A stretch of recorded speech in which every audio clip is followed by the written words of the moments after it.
back to another episode of Healthy Babes, the podcast where deep conversations ripple into transformation. I'm your host, Avik, and today we are diving into a subject that quite literally breathes life into us. Yep, exactly. So, so many people today are surviving instead of living.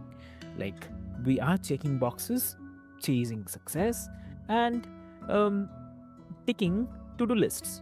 But where is the breath? Where is the pulse? Where is the aliveness?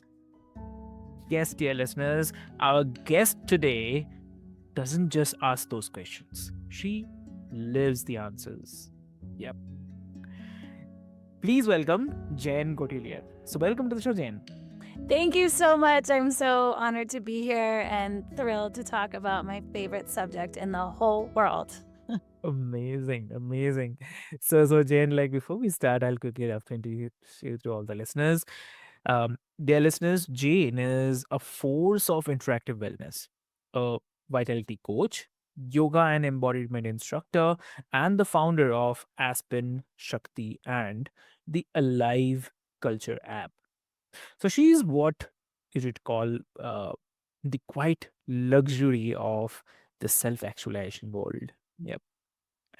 But don't let the quiet fool you because her work is revolutionary. Yep. And she believes that feeling fully alive isn't a kind of luxury, it's a vital necessity. And in today's episode, we will also explore exactly why that is and how you can claim your own aliveness unapologetically. So, why to wait? Let's get started. Welcome to the show again. Thank you. So Jen, I mean, like, I mean, if I have to say that, um, regarding the type and the flow, you described aliveness, not just as a feeling, but as a kind of state of being. So, why do you feel that aliveness is a necessity today rather than a kind of luxury? I love that question, but there's a beautiful quote by Howard Thurman that sort of helps answer it. And it says, "Do not ask what you can do for the world. Ask, or no, do not ask. Hold on, I'm not going to get it quite right. Essentially, it says, ask what makes you come alive and go do that because what the world needs is more people who have come alive." Yeah, it starts, do not ask what the world needs. Ask what makes you come alive and go do that because the world needs more of us who have come alive. And to me, I really believe that we were each sort of like gifted this Mm, incredible privilege of life, whether it's easy or not. It's pretty magical to walk on planet mm, Earth and have a human body. And it really is, at the end of the day, I know we all search for purpose as one of the key pillars of a healthy, vibrant, holistic life. And if we can orient ourselves so that, our mm, purpose is to really find this unique key to the kingdom that each of us has unique, and to yeah. go and explore and to live into that unabashedly and fully and discover what that is and share it with the Mm, world, then all of a sudden the puzzle of wellness collectively starts to come together. So to me, it feels so vital as really the backbone of everything. exactly. Understand. Yeah. And so I have to say that we often treat vitality as something we earn after the burnout, but your perspective reframes it kind of foundational, like breathe itself. It's really powerful shift. So anything you want to add on this? Yeah, that I just feel like if we come at it that it is our birthright and it is vital, then it's not a reclaiming, it's not something that we Mhm. actually have to work hard to be. It actually is something that we can relax into and sort of let us, like, it we allow it to move us instead of feeling like we Mhm. have to do anything to get it. And that is a pretty big, paradigm shift. Uh, It's sort of like working with the flow of the universe instead of trying to find it, right? Yeah. Hmm. Lovely. So, and also, according to you, what role does movement play in unlocking this fully alive state? And um, like, why does energy in the body matter more than that we Yeah, just it's such think? I love these questions. It's such an honor to Mhm. speak about it. To me, it's sort of like the most key pillar of how you feel into aliveness because we have bodies. And yes, we have spirits and we have souls. And to me, we have those Mm. whether we have a body or not. But on planet Earth, we get to be human and it is our bodies that actually g- allow us to have the experience of being alive senses through really our senses. And so to move prana, literally the life force, the breath into the body, into the cells, it literally is the process physiologically of coming alive and it moves stagnation, it moves some of the emotional sort of baggage that we collect in our system that is no longer vibrating with prana. It movement moves it out. So then we actually bring life force physiologically into every cell. And when we do that, um, not only can we see the world with fresh eyes and be available to respond to the world in real time instead of the version of us that was yesterday, but we have an actual felt sense of what it is to be alive in our bodies. And when you feel that, you it's so much easier to be in the world in that state. It almost just becomes your state. True. Exactly. Oh, and like, how do you help someone like move from the numbness or stagnation into uh, embodied energy that without overwhelming them as Yeah, I mean, I use yogic practices, I use breath practices, and I actually use a lot of well? nonlinear movement like dance. I use rhythm and music to help people tap into ways of moving their body that Mm. that are not necessarily like what they do every single day. So you're actually awakening feeling. A big piece of what I do is I get the heart rate up because when you get the heart rate up, 2 things happen. 1, you have to breathe, right? So more prana is coming in, but 2, it starts to from the inside out, pump the vascular system, and Mm. it starts to create, a a vibration in the body that is no longer stagnant. And so when you do that, then all of a sudden there's new thoughts available in the mind. And really, our reality is determined by our thoughts and our beliefs in some way. So when you start to then, have it all firing at a different vibration, your whole reality kind of changes without even effort, if that makes sense. The effort is in the movement. Mm. It's like the Understood. best therapy I could ever go. Mhm. Exactly. Exactly. Ooh. And also, you talk about rewiring limiting belief systems through aliveness. So, if you can share one belief that you personally had to dismantle and um, how the movement or the spirituality helped you shift that. I mean, I guess the best way I can describe it is I've definitely had some limiting beliefs around money and just that in order to even find the time for movement, I have to make a certain amount of money so that I can even have the freedom to move. That's been a belief system that have worked with and definitely have had to dismantle. And it was a really what happened to me is the practice itself, even 15 minutes a day of moving, of getting my heart rate up, for me, being in nature or even just yeah, using music to help activate the system. Just the discipline of movement alone was retraining my brain to catch myself when I would get stuck in that pattern of, "Well, I don't have time for it. I don't have time for it. Let me just keep doing what I'm doing."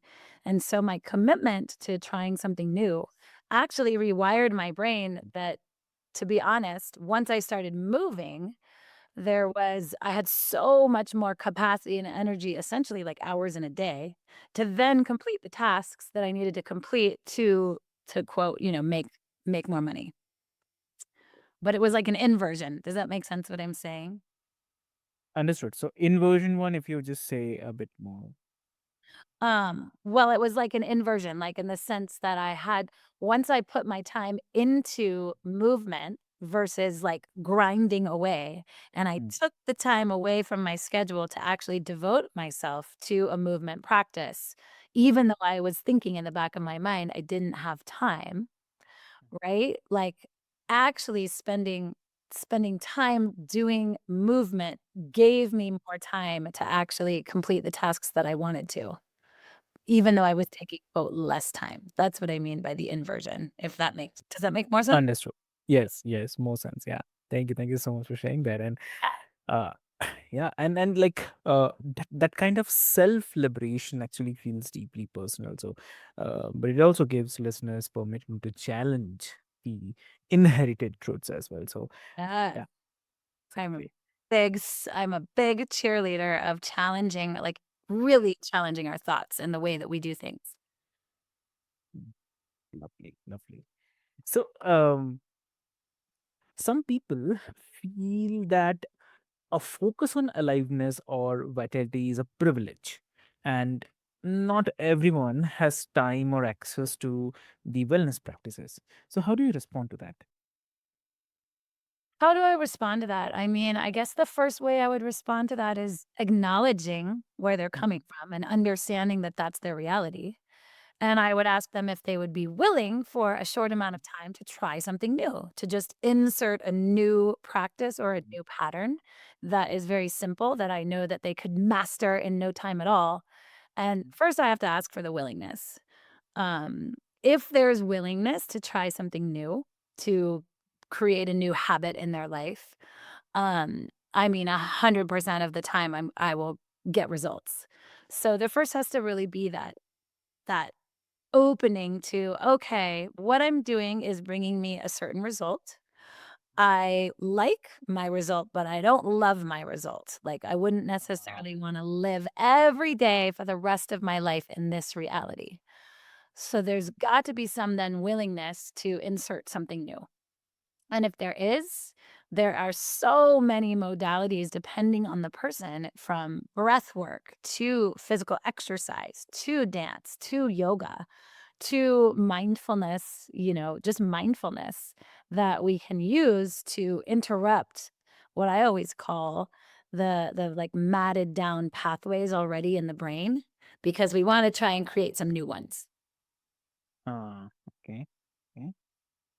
So uh lovely. And like there's this tension between accessibility and aspiration in the wellness culture, I believe. So and your work seems to live at that intersection. So what do you have to say on that?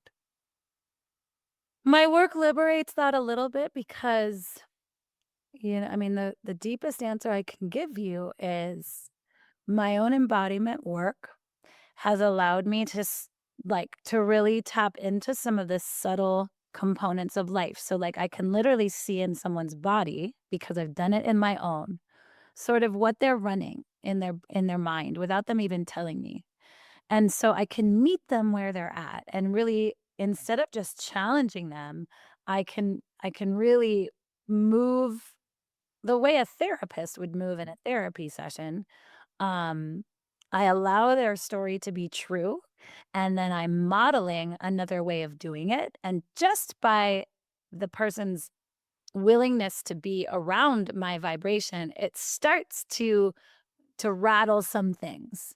And like they said, then I'll sort of start to get the willingness of like, okay, your reality, here's the deal.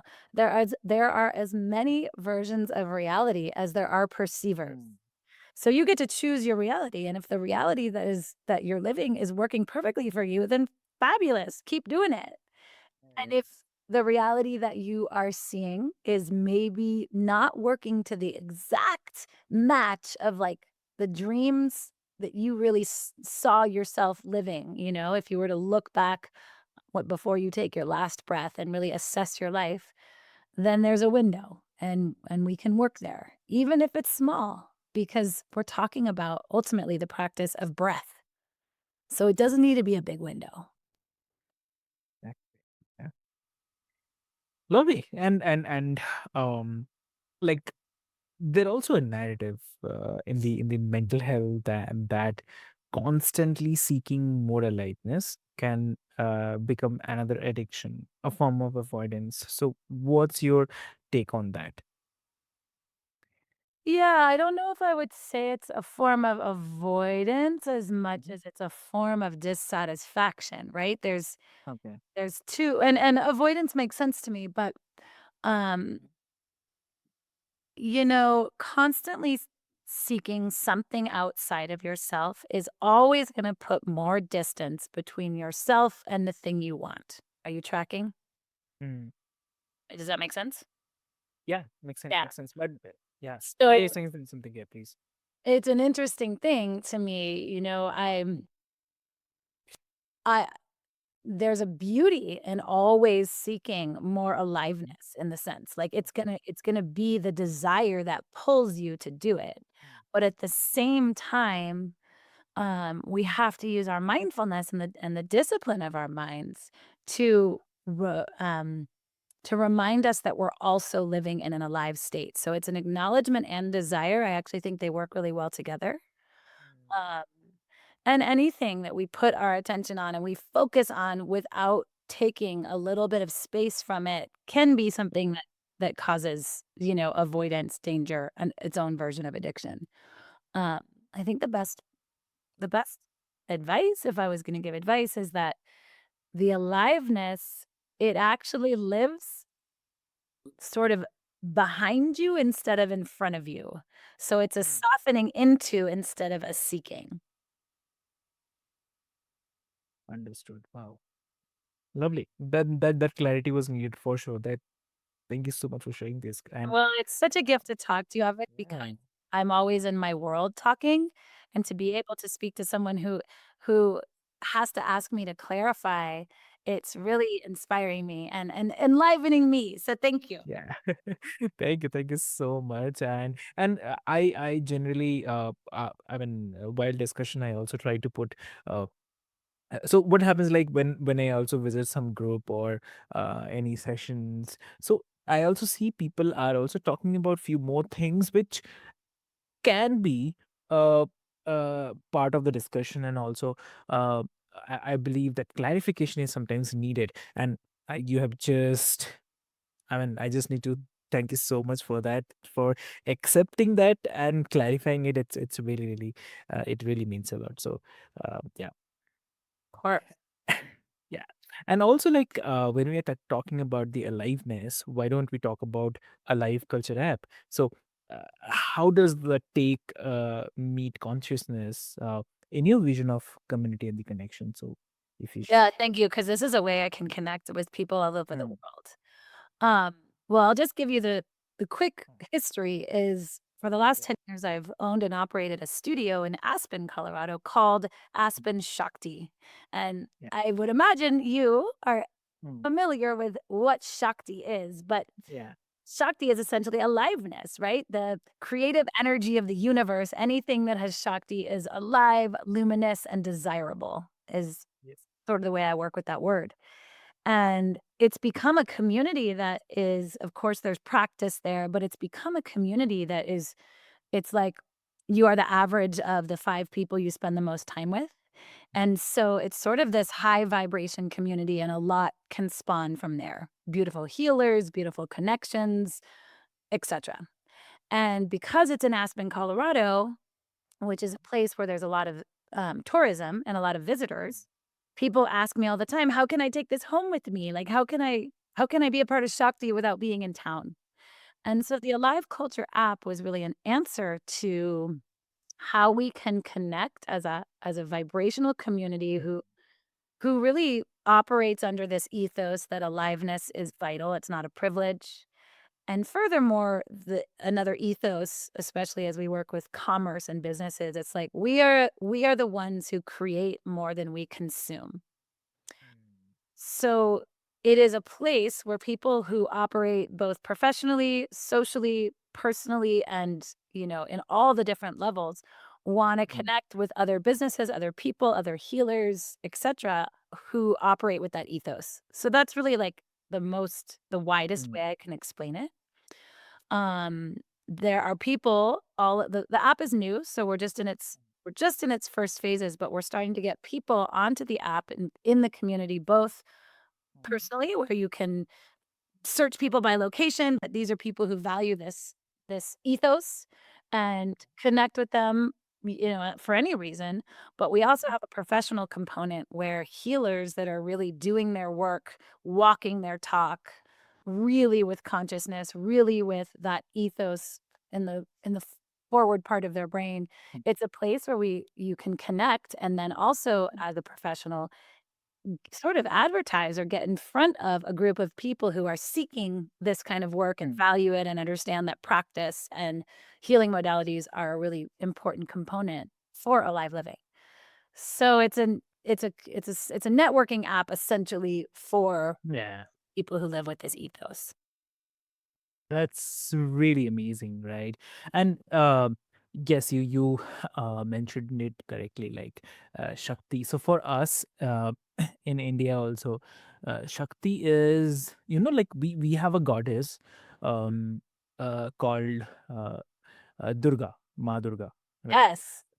Yeah, so she is, if I have to say, Shakti is the divine feminine, like the supreme power. uh, so like she's not just a goddess but the ultimate source of energy, creation, and the transformation, the power behind the universe. So Yes. exactly, so I remember that. So I thought I'll also add it, yeah. But that's great. Like I really wanted to also discuss about the app specifically because I believe people should know about this. And uh, what you're doing, it's really a great thing. Yeah.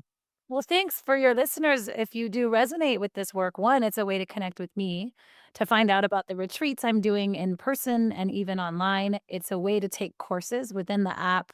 There's a weekly practice. Mm, If just a movement practice, a breathwork practice. And it also highlights different practitioners who are really doing incredible work in the world. So it's mm, this incredible like vortex to be a part of. And yeah, and again, as we're just in the very beginning parts of the app, there's all kinds of founding specials and rates and, please in the notes, let people know mm, how to reach out to me because I really want people who align with this mission to be a part of it. mm. That's really amazing. And also, like, before we move, like, soul to soul, if someone listening feels numb, disconnected, or disembodied, what's the one tiny shift they can make today to feel just 1% more alive? What do you have to say? 1% more alive. I would say there's two things that will make such a difference. Commit to 5 days, Monday through Friday, and either like take 5 minutes in the morning to have a Mhm, small, like 3 to 8 to 10 deep breaths where you're really breathing. You're focusing the breath, the prana, the life force into your low belly. Let it rise into the ribs and up into the chest. And then exhale the chest first, the ribs, and the low belly. Like literally 5 breaths. And commitment will change. If mhm, you're feeling disembodied, it will wake the system up. Either that or get in nature for 5 minutes. Like get outside without being on your phone, without, thinking about your work. You're actually just in nature to be present, to notice the green, to breathe in the air. It's sort of that practice of um, forest bathing. Be in nature. And either one of those things, I mean, I think if you did it for 5 minutes for 5 days, you would get, I would say, more than 1% of a shift. And I just want to complete that thought with here's the cool part. If you do, if you get 1% shift, right? mm, Like I always think consciousness is math, aliveness is math, and you do it 100 times, then all of a sudden you literally are 100% more embodied, awake, alive, present, all the things. Like it's math. Wow. That's cool. That's really amazing. Wow. Thank you so much for sharing, Jane. And I have to say, wow, I think like we all just sat a little taller, breathe a little deeper, and also remember that what it means to be fully here. So, um, Jane, like your voice and presence remind us that aliveness is not only something to strive for, but it's something to remember. It's already within us, waiting for breathe, movement, attention. So thank you so much for guiding us back to our bodies, our hearts, and our knowing as well. Yeah, it was such a pleasure. Thank you all. Well, thank you, Avik, and thank you just all the listeners. I hope we connect. Exactly, exactly. And before we quickly move, I'll love to ask, like, if someone wants to connect with you, what will be the best medium to connect? I think the easiest is to just DM me on my Instagram, my personal Instagram, which is Jayne Gottlieb, and I spell my name with a Y, so I'm sure you'll help Yeah, write that in the note. exactly.